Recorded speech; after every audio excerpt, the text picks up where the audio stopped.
What would you say are some of the advantages and disadvantages that come with being a woman reporting primarily on men's sports?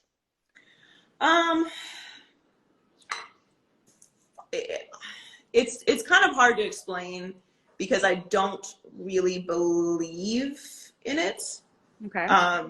So what I mean by that is I specifically don't do interviews about women in sports unless it's with another woman. Right.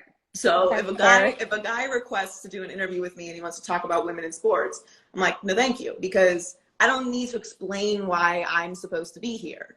Right. Nor do I want to validate the idea that this is a place I don't belong. Right. But I mean, we've had conversations about it. And when I speak to women or girls who are getting into the business or in the business, I always say, like, one, you have to be the best at what you do. Like, you can't be as good as the guys. You have to be better, noticeably better. Mm-hmm. Where to the point where it's like, yeah, she's great. She's not good. She's great. You have to be great. Mm-hmm.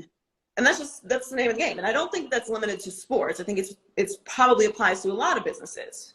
So, and it's not really the worst way to live your life either, but it is exhausting sometimes. I will, you know. You have like a target on your back at all times almost. Right. You have no margin for error. So, like, you can't go on TV and say the wrong stat or say the wrong name. Guys can do that. You can't. No, it's not fair. Life's not fair. So things like that will be a problem. You have to really, really get everything right. But as far as like disadvantages or advantages, I don't really believe in that. I think if you spend time thinking about like things that will make you uncomfortable, or, you know, like, oh, it's just me, I'm the only girl in the room full of guys, like, so what? Yeah. So like what? You belong there. Yeah. Don't think it's a place that you don't belong. If you think it's a place you don't belong, you'll probably act like you don't belong there, and it'll probably feel like you don't belong there. So you have to have a certain confidence about yourself, and that only comes from being prepared. And as far as like reporting on men's sports, most of the guys who work in this industry have never played sports at a high level. They've never seen a recruiting letter. They don't know what it looks like. Yep. They couldn't even imagine it. They probably didn't even make their varsity team in whatever sport they played. Most. True. And as far as if you are a former athlete, which my brother is, I mean, he didn't go to broadcasting school. He would tell you, like, he had to learn how to do that. Talking to the media every day is a great tool, but there's still technical things you have to learn, how to do certain things that you learn when you are you're a broadcasting student that you're not going to know because you were playing sports. So as far as the content goes, you're qualified, but can you speak? Can you hit a hard out? Do you know how to transition into the next topic? Like, those are skills that you may have that someone else doesn't have just because they played sports. So whatever you're great at, whatever you do well, be the best at that, and you'll be fine. And in your mind, know you're the best at it because you put in the work and you put in the effort and you take pride in what you do. So as far as like it being men's sports or women's sports, you know, why are men qualified to coach women's basketball? No one ever asked that question. Yeah. Because it's not a thing. So if you think it's a thing, then it's a thing, right? So men are qualified to coach women's basketball. Women are qualified to coach men's basketball.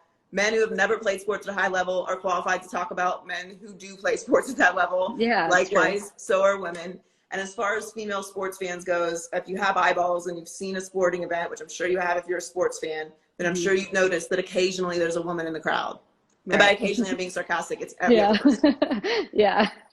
I would agree with that. So, great advice, honestly, is having that level of confidence, knowing that you belong there, knowing that you need to just be prepared, and do whatever you can to get that preparation. But I do talk to a lot of women who have dealt with certain situations where they have felt that if they don't do something like this, they're not going to get a job like that.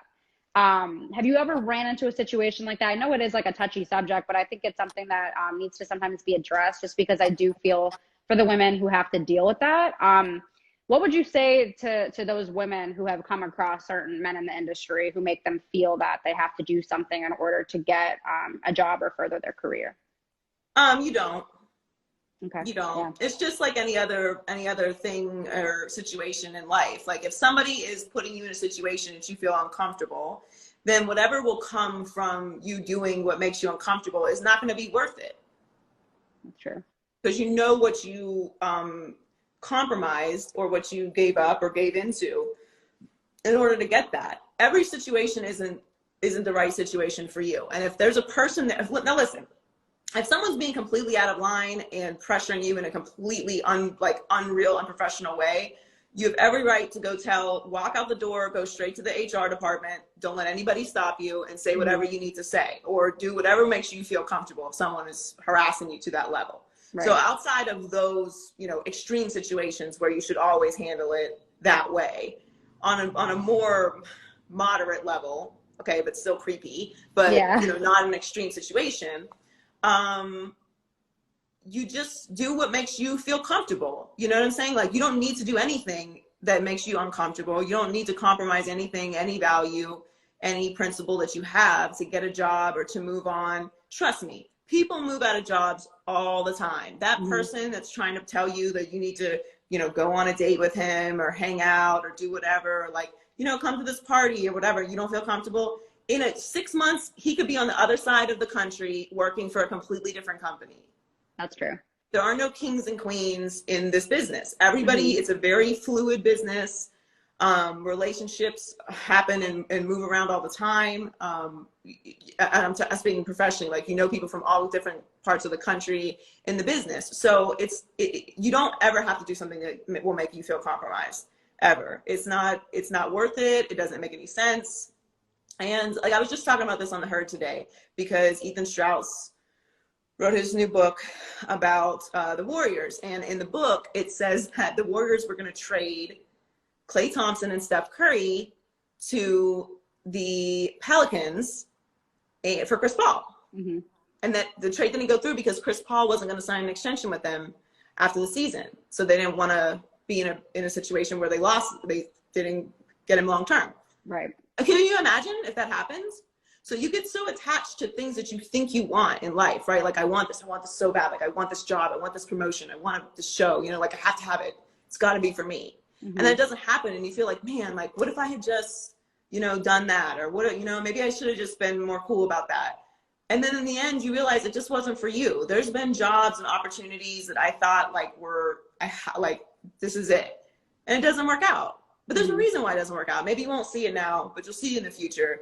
And whatever is meant for you will come to you in the most opportune way. You'll know it's for you. So you don't have to force anything. You don't ever feel pressured to do anything. I agree with that. I always believe that rejection is just a redirection. And then if you do look at that point, the Warriors went on to win several championships because they stuck with Klay and Steph. And it's the same thing that you can apply to your life. I mean, look where you are right now. All those rejections that I'm sure were heartbreaking for you. And I don't know if you've ever at one point were like, oh, like, I mean, I'm going to keep going, but like, damn, like my self-confidence right now, I got rejected, but you're at Fox Sports, which is, unbelievable. And I know you have your own podcast, you're doing multiple things at once.